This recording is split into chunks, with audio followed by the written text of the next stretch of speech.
Mois de mars, dans la Kabongo dédié à maman le 1er mars 2025 et Sengomakasi, il y a retrouvé bien les sous sous le cadre de représentation et quel boule magazine Bozali est belé partout dans le monde pour nos Kolanda Bisso. Mesdames et messieurs, bonsoir.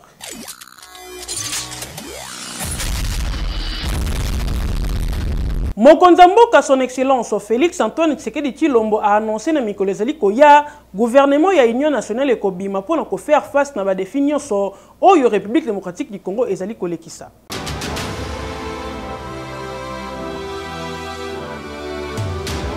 Troisième réunion, il y a conseil de ministres. Oui, c'est là qui vont présider pas yemoko Mokonzamboka Félix Antoine Tshisekedi Tshilombo. Na kati ya réunion oyo 5 points des ala qui inscrit à l'ordre bon di Milangai.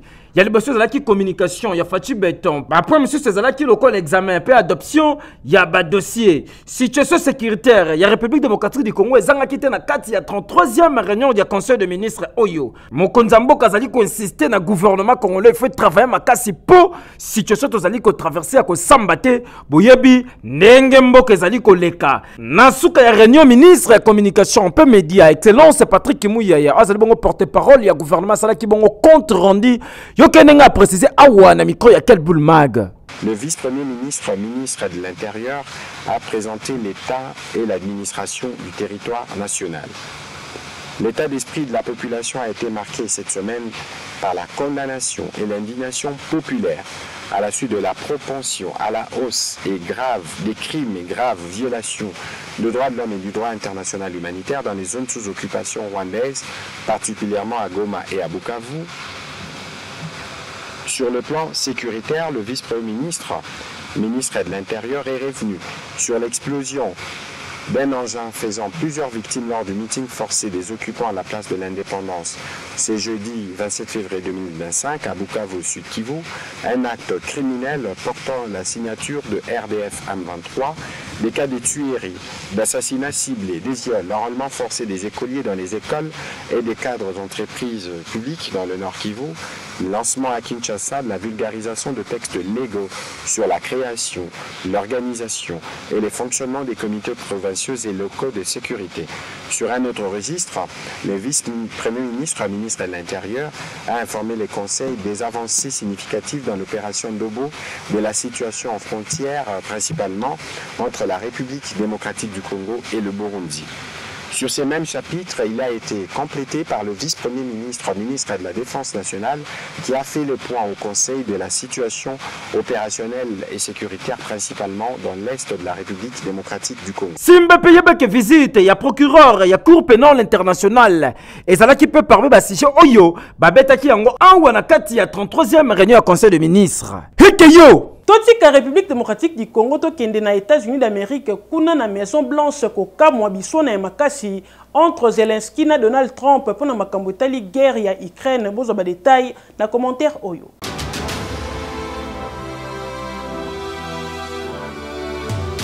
Rien que na kotala ba image oyo ekoki ko ramene yo na nzembo oyo Félix Wazeka Yemba ya kotalisa ke mokili oyo liboma le monde fou botala bino moko président bozali komona azali président ya Ukraine na kombo na ye Volodymyr Zelensky mboka na ye 3 ans ezali bongo kolekisa ba période moko sombre po azali na guerre oyo bino nyonso boyebi aye awa na États-Unis d'Amérique ko solliciter aide kasi tika na yebisa bino azwi conversation moko direct et pas ya président Trump yekutu azaka hypocrite te au langage diplomatique bosana abeti ye mwana muninga mawate azotalisa yeke ndingo za wana déjà kutumboke kei carte pe ya kobeta ozana ngote veut dire schéma ezate aye kotalisa ye lisusu ke esengeli apesa merci na États-Unis po soki te déjà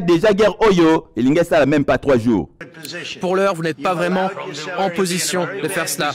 Vous êtes dans une position très délicate. Vous n'êtes pas dans la bonne position.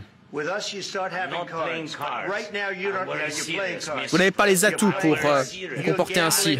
Là, vous êtes en train de jouer la vie de milliers de personnes. Là, vous êtes en train de risquer la Troisième Guerre mondiale. Vous risquez la Troisième Guerre mondiale.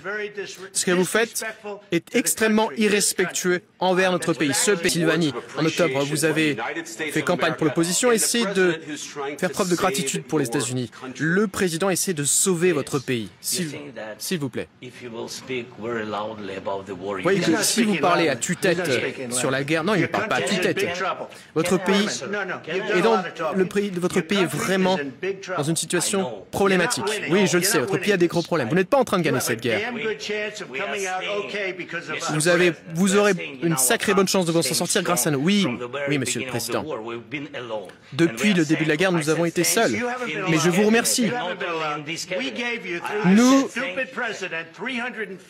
Nous vous avons donné 350 milliards de dollars. Nous vous avons donné de l'équipement, du matériel militaire. Si vous n'aviez pas eu notre matériel militaire, si vous n'aviez pas eu notre équipement militaire, cette guerre aurait été terminée en 2 semaines. Monde oyo etambolaka bongo na loi ya plus fort. Donc soki oza makasi mutu aza faible oyo kele mawa ata mukete c'est nango yango yo abimpe Maison Blanche ata assurance morote e mokili mwana moninga mawate yango yo. Mokole lundi 3 mars 2025, Boyebake Inspection Générale ya Finance bako participer na mobange na campagne oyo ekosalema pour na lutter contre corruption.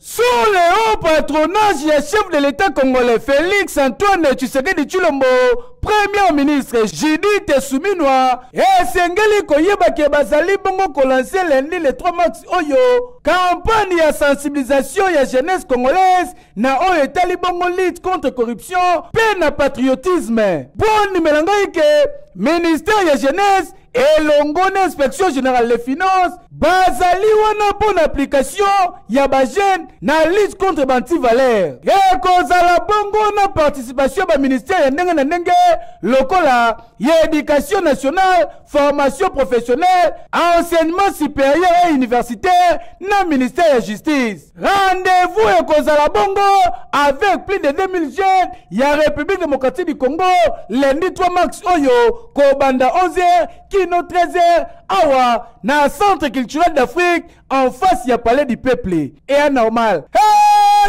Oui. Guerre où ezali kosalema na partie est et RDC est frappé non seulement RDC mobimba kasi na ba pays voisins na yango lokola na Burundi kuna ba commerçants bazolela makasi po biloko na bango batekaka ezotambola lisusu te bato ba mesana kosomba yango ezali bongo ba congolais bolanda na reportage oyo.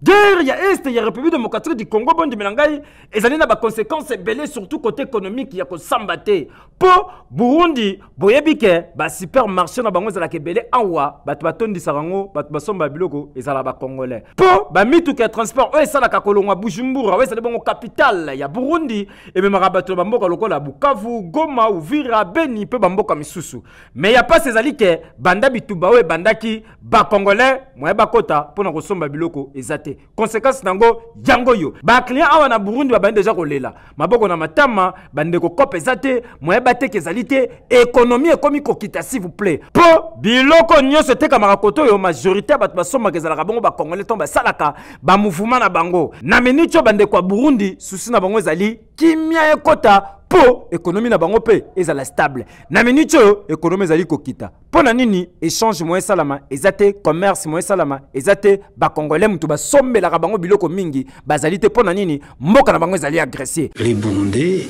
exportaient beaucoup plus les produits comme les haricots, les produits comme le riz et les produits comme effectivement le manioc et les fruits. Maintenant avec la crise, certains produits commencent effectivement à ne pas avoir de la clientèle. To bandi te ba effort et ko salama ndenge na ndenge pour que kimia ekota ba pays Afrique et zo bongo développement pe économie ya bamboka na bango mata. Hekeyo cour d'appel ya Kinshasa matete efongoli audience sur les associés des moites bolanda ba détail na élément oyo.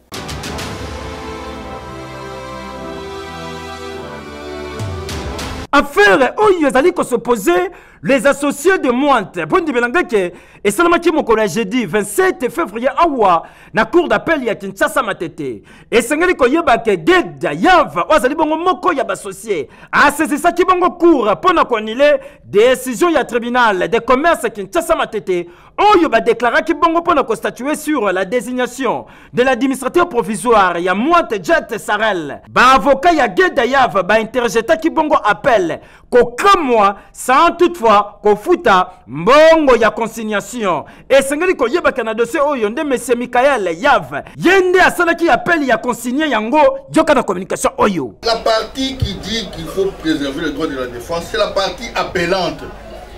Donc s'il y a une partie qui doit réclamer le respect des droits de défense, ce sont les intimés, pas la partie appellante. C'est pas la partie appellante, votre honneur. C'est eux qui sont venus en appel. Les demandeurs, c'est eux. Les défendeurs, c'est nous. Et maintenant, on renverse l'équation pour dire non, nous, demandeurs en appel, respectez les droits de la défense. Non, vous êtes demandeurs. Ne retournez pas la question. Ils sont demandeurs. Ça, c'est la première des choses. La deuxième des choses, il faut savoir de quoi on parle, votre honneur. L'appel est formé contre une décision de saisine d'une juridiction. L'appel, cet appel, il est formé contre une décision du tribunal de commerce de Kinshasa Matete qui s'est déclaré saisi. Et vous voulez, toute honte but, pour une telle raison qu'on renvoie au moins une décision sur la saisie. Mais attendez, à un moment donné, il faut redescendre sur terre et se comporter en véritable professionnel. Et c'est que parti Michael Yav yako samba te bango ba démontrer na cour ba irrégularité nyoso ya procédure ya ba décision attaquer zalaki bien te po yako samba te yebana déjà tan na droit congolais ko landisa man article 72 ya code de procédure civile décision yo ezalaka appellable te nenga balobaka na droit na suka nango esengeli ko yeba ministère public a pesi avis favorable oyo asengi na deux parties bazonga na tribunal de commerce pour continuer dossier oyo. Dossier est à suivre. Hekeyo! Papa, maman, jeune garçon, topé jeune fille, olingi nanzela, oleka, otika solo ya kitoko, salela bongo ba parfum bolilix peskala ezali wana na prix mukie ozui yango.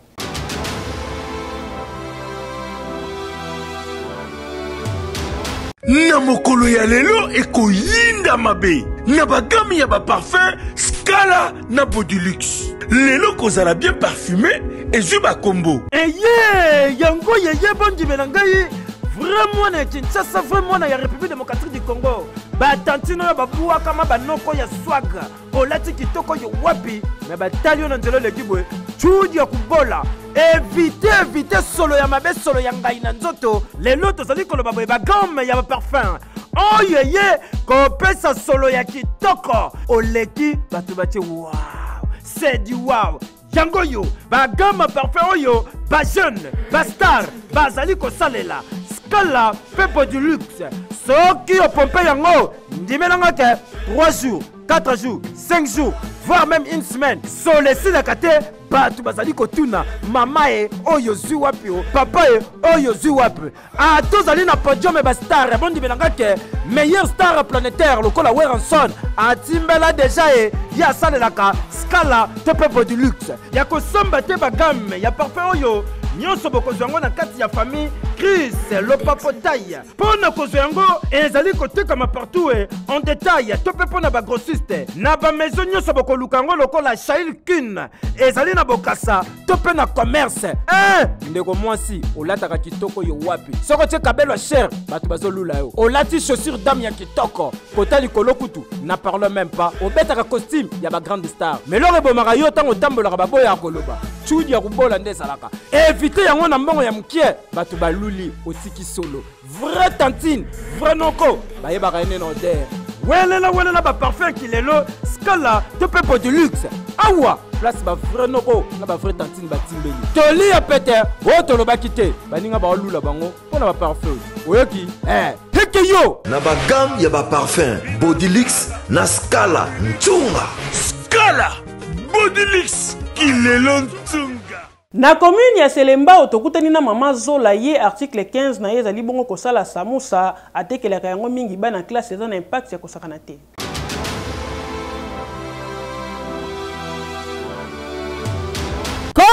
na ye mama Zola, mama oyo bomoni azobeta ba pat boye. Pat oyo eza ya samusa na gratana yango nde kop na ye. Awa tozali précisément na quartier Kalunga na commune Silimbao. Mama Zola azalaka soka la muki na tongo azwi farine na ye akonte bikolo atie abandi kobeta pat na ye atie ba épice na ye ndenga tiaka abeti pat kitoko abandi kokata ndamba zo fina kande bomoni boy na mulangi pour que comme plat après abandi kokata kata yango na bambeli kaka ndenge bomona boye atie mafuta na ye na moto abandi kokalinga yango nde samusa oyo asalaka awa na kwena bango ateka yango 100 francs. Koto pe na mpandio tomoni gratana ndenga lingi yango soka kalingi samusa azwi pe gratana abandi kobwaka na mafuta ka bongo 100 francs a gagner temps yango wana nde bana balelango fort boyo kandenga communiquer o ngala sali o ya fabrication eza mesure ba 100 francs o musunya na quartier na za so sele musunya eteka na passe 500 moi na 500 la personne je bloqué belé yango moi na préférence ba 100 francs pour moi na zo moi 5 na 500. Farine est débordée. Quand on a bandara musala oyo, tu as un sac à farine 37 000. Le sac à farine, ouais à 45 kg et comme 100 000. Ouais à 50 kg et comme 110 000. Litrage à huile, tu as bandara on a 3 000. Le litrage à huile est comme 8 500. Au monde, et bout de la sucre est comme 2 000 francs. Tant que vous avez pisse, vous avez dit que vous avez bénéfice et continue à tout le monde a besoin de l'eau, sur le thé, moi, le bénéfice va 10 000, 15 000, moi, je soutiens Bana, bien exact. Pour te capital, ceux qui ont bien été, moi, pour te qui n'ont pas besoin, mingi peut être te car. Pour gratter tout là, on va pas raisonner à car, moi, et bien, nous autres, il y a une école primaire. Nyonso oyo ezaka kana cadre article 15 ndenge balobaka débrouillez-vous pour vivre. Mama Zola bwena eko vanda kozelaka papa ayela e sachet ye moko asalaka kop na ye pona kolukela bana fufu na Thompson na matembele ezanga te kasi ba mama misusu bavanda na ndaku atie vernis atie make-up atie makolikolo aozela papa boye bele Mama Zola aosala kop na ye ya boye bani ba olala nzala ata mukolo moko te boye nde ezalaka longonya na o mama eki bandeko ya Oasis de Vie balancer campagne monene pour na cataracte bolanda ba détail na élément oyo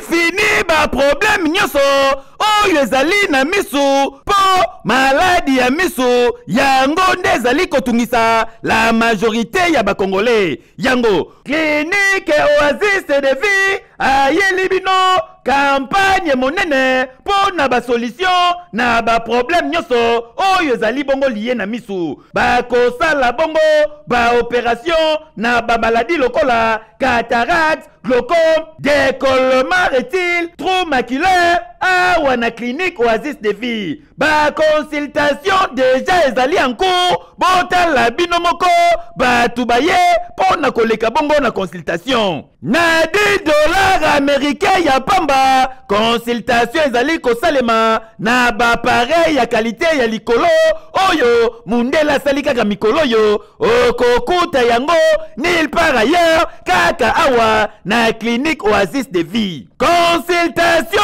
ezali kosalema ti le 24 mars 2025 oyo si mana yango nde à partir ya le 25 mars ba bandi série ya ba opération awa na clinique Oasis de Vie simba pe bomba ke docteur Hardy Richard oyo azali bongo spécialiste ophtalmologie azali na Kinshasa azali ya nationalité hongroise yemoko akoya pona ko traiter ba misu na bino. Alors la phacoémulsification, c'est une méthode de chirurgie moderne pour la cataracte. Par la phacoémulsification, nous allons émulsifier le noyau de cristallin avec des ultrasons. Le grand avantage de cette méthode, c'est que nous allons faire sur l'œil des petites incisions tunnelisées et après avoir travaillé, aspiré le cristallin, nous allons pouvoir laisser l'œil sans suture avec très peu d'astigmatisme. Papa, maman, yo kaka mikusa na misu, okoma komona batu mibale, loko la TV baby antenne, okoma komona flou, loko la TV ya kunki ezo la loso, occasion yango yo, yaka kozwa solution na yo, na campagne monene, oyo clinique Oasis de Vie a lancé pour na traitement ya misu na bino, otuninga clinique Oasis de Vie, ezwa mi mosikate, awa na Kinshasa, na avenue Kabamba, numéro 6050, na quartier Bon Marché, na commune ya Barumbu. Tope okoki kobenga bango, na plus 243 90 77 14 145. Ah, clinique Oasis de Vie, esika ezali kobikisa babokono nyonso ya misu na biso. Qui dit mieux? Ekeyo! Oui! Ko gagner ba milieu ezo ki pété ozala papa topé maman yeba ke meilleur pari sportif awa na RDC ezala kabongo winner loto beta na 500 francs ya pamba.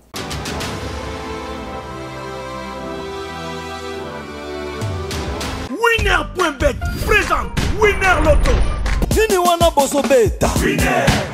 Bonsoir tout le monde et bienvenue sur ce plateau Winner Loto du samedi 1er mars 2025. Les jackpots de ce soir sont de 13 millions 10 000 francs congolais, les Win 4, mais aussi 22 millions 950 000 francs congolais, les Win 4 et double. Pour les gagner, vous connaissez la condition. Il fallait choisir 4 bons numéros sur vos tickets. L'avez-vous fait? Si oui, nous passons au tirage et bonne chance à tous. Ceci est un tirage qui se déroule sous les vigilances d'un huissier de justice, des officiels Winner Loto, mais aussi d'un public témoin. Accueillons le premier bon numéro, le 18. Et le deuxième bon numéro de la soirée. Madame, Monsieur le 20 fait son entrée en troisième position. On accueille le 25. Plus que le quatrième et les derniers bons numéros de la soirée, le 34. Rêvons la combinaison gagnante. Sur vos tickets, Madame, Messieurs, il fallait trouver le 18, le 20, le 25, mais aussi les 34. Avez-vous trouvé cette combinaison depuis chez vous? Si oui, je dis félicitations, sinon avec plaisir. Je vous retrouve prochainement. Prenez bien soin de vous. Bonne fin de semaine à tous. Au revoir. Après 5 ans, il y a silence. Maître Toussaint Alonga, coordonnateur et FDP, a sali retour politique naye à l'obéli mingi makambo ezali ko s'est passé na partie est de la République démocratique du Congo. Shadrack Balabebe pour na ba détail.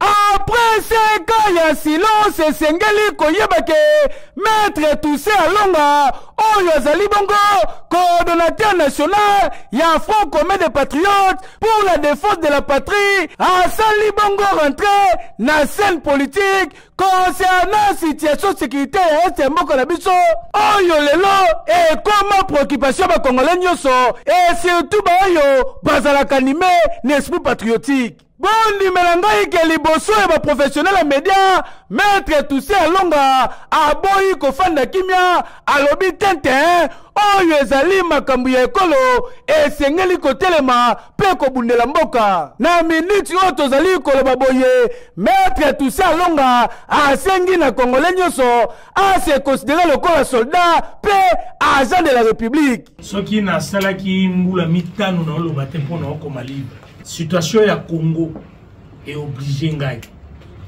na kata makambo wana na zonga na continuer bitumba oyo face na impératif ya bitumba oyo il faut ba retour nyo ba guerrier nyonso o bazaki ya kolala to ba pema ki bazonga na front poto bunda. Il ne s'agit pas seulement de la politique. Tout le monde ba avocat, ba médecin, ba journaliste, ba étudiant, catégorie nyonso, y compris les jeunes. Je crois que l'affaire ici, ils ont une identité politique, comme boya batote, les affaires de la nation. Biloko misato, où ils ont sacré. 1. La vie, ils ont sacré. 2. La nation est sacrée. 3. Également, constitution en mboka na biso, ils ont sacré. Mais bateau baza conscient, parce que mon a danger. Les lois ils ont makambo influence ya motote, comme moi motote, asala kinga boto, aboto la kamo sinangate, ah ils ont makambo ya mboka. Il faut retenir que la nation est sacrée. Ce qui est sacré est sacrée. Pas d'existence sans la patrie. Nous sommes tous appelés Yako Bunda pour nous regarder patrie Nabiso, Ndenge Bakoko, Atiki Labiso. Boyende Zalaka, maître Toussé Alonga, à la Gissi que non seulement à l'Ingaka Congo, mais aussi à l'Ingaka Peba Congolais, pour Azavre patriote. Oui. Quartier Paka Djouma moko e ba quartier na commune ya Monga Fula tozala ki intéressé ya komona ndenge population ya kuna ba vivaka.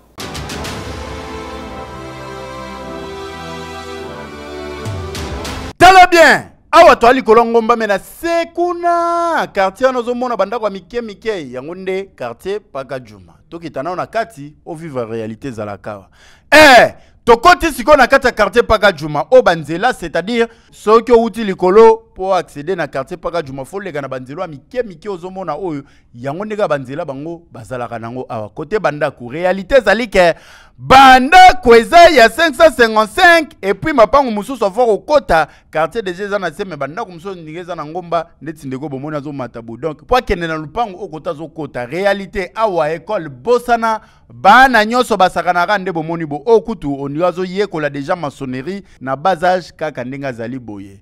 Réalité ya makambo etali mai au potable awa bosana po bandeko nyonso bakitara na suso bomoni awa ya Paka Djouma kote nde bakenda kotoka ba mai ya kosalela misala et surtout bilamba onikika awa tango zonga ndako tandi mbala moko parfois pe omemina bana ndenge bomoni bandeko koto bazo sokola bana bangoka awa me basala système ro canaliser mai yango bien ndongo moni kote musu bache ba bambu boye po salité za la mingi te parfois mai okaka nde yango bamelaka. Réalité na makambo etali courant na bango zwa sikoyo basinga de demi oyo bomoni awa yango nde babendelaka courant parfois courant ezalaka faible ponde babendela ngo eyaka na ba condition oyo ezolakisa ke non population ya Paka Djouma awa bazana besoin ya kozala na accès na information système ka ya radio nde bomoni bachango na nzete bo badiembelisi yango po bayokata makambo ni ezoleka na mboka nde babo batala quel boule kala po courant likala ata TV moye pelisa izate bazalaka na Kinshasa mais réalité na bango kanza batu bazalaka na fin fond na mboka to na ba intérieur na ba village ya kati kuna na ba province musu ya RDC mais quartier Paka Djouma eza nango kaka na commune Monga Fula tala ndenge bandeko bazo vivre tala ba réalité tala ba difficulté bakondi soki pe ba romona ba okanisa bango ba osepela makasi boy normal ta keyo oui tambola na Kinshasa mona makambu ekokamwisa wa makasi na commune ya Masina jeune garçon zo kazalaka na moyibi ayoki sango ke pasteur auti Dubai ayena biloko ya sika ye etake moyibi ayemba ngupo ya koyiba kasi akomi na porte boye depuis 2h du matin kanga makiti 7h kokamwa azokoka kokota te bolanda ba détail na reportage oyo.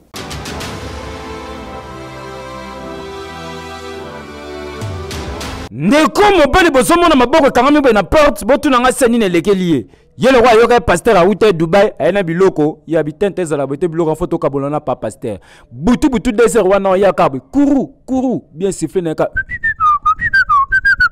nzoka yebite eza temple la batanzambe pasteur avakende Dubai achaki mabolongo na se muyiba zoya pasteur kuna paso ronfler abosante pa pasteur avala la tchaka nyoso maboko nzambe muyiba fongoli ka porte acha liboko liboso akocha mibale boye ataka kwada kanze kote kangelake yebanite nzoka batukuna balalaki muyiba fanda 7 rebeta rateta en kasosa leli kokoriko bana quartier baye vidéo na TikTok ke zongi yoka communication. Oyaki ne séminaire awa.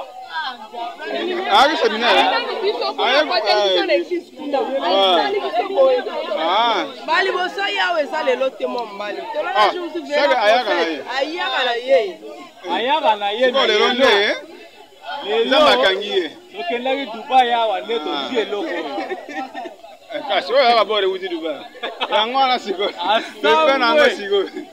Yo pela, ki 12 zawa. Pasteur pe akoyate. Pasteur pe akoyate.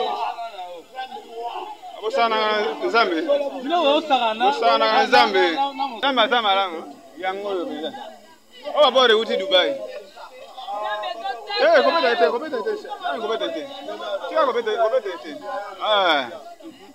Papa muyibi ba place msusu ba yi barate tala lelo e kangiwa lokwa ndako nganga maboko etikali ka wana siko na mnicho sani otuna ngulwa selon information tozui kolongana awa ndeko muyibio abele liboma heke yo soki okoti na commune ya Bumbu okoremarke ndenge moko na biso ke baka niveau nyonso ekoma deja bouché mai ya mbula esika ya kolekeza te ekoma kokotela bato na bandako kabasele ekutu ekosa bolanda na element oyo.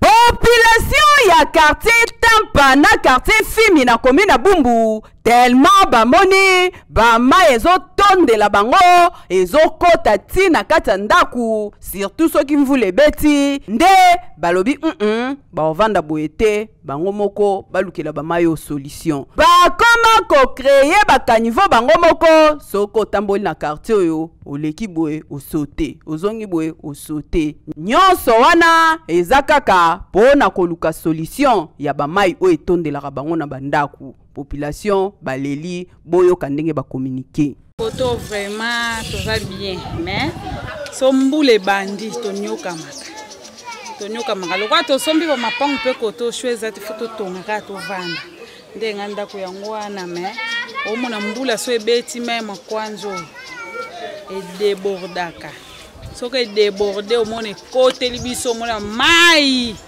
bamsuku to mona bandi opepa soka likole yindi nde esala elobi omona bamsuku bakomo oyoka mawa kala moko komona baterase oyo vi ba inondation makasi futo dimine tosa baterase mpona kodimine mwa pression ya mai yango moni baterase ezali ya mwa ebele bakonza mboka population ya commune na Bumbu na quartier Fimi na quartier Tampa bazolela bolukela bango solution ya kokire kalamu oyo po mai soki etondi awa yango nde refulaka ezozongela bango na bandaku moye ba vivre bien eza te yango wana baluka solution ya kosala bakaniveau boye pour que mai elekaka ta bazwa mwa kimia en tout cas soki bosaleli bango ata bakaniveau ya minene pour que bokaka mai malamu ekosunga bango vraiment po boye bazo souffrir na ndenge osakana te tandi ba parcelle baby bango ya normal te eki ya lelo samedi 1er mars 2025 ekomi na suka merci na confiance pe fidélité o bozali kolakisa na grande équipe ya Quel Boule magazine après un long moment d'absence